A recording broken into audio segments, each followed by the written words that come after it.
बंधू. ब्रेकनंतर बुलेटिनमध्ये आपलं स्वागत आहे आणि यानंतर बातम्यांचा वेगवान पद्धतीने आढावा घेऊयात महाराष्ट्र लाईव्ह मधून.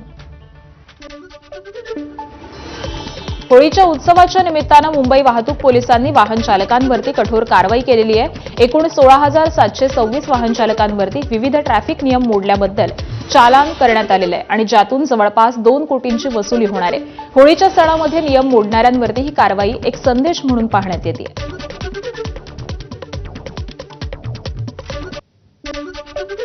होळी आणि धुलीवंदन सणाच्या पार्श्वभूमीवरती ठाणे पोलीस आयुक्तालय क्षेत्रातील वाहतूक नियमांचं उल्लंघन करणाऱ्यांवरती कठोर कारवाई करण्यात आली. ठाणे शहर वाहतूक शाखेनं 5 परिमंडळामध्ये नाकाबंदी करून एकूण 1,681 जणांवरती कारवाई केली आहे. वाहतूक शाखेचे पोलीस उप आयुक्त पंकज शिरसाट यांनी दिलेल्या माहितीनुसार या कारवाईमध्ये मद्यपी चालक, विना हेल्मेट दुचाकीस्वार, ट्रिपल सीट दुचाकीस्वार यांचा समावेश आहे.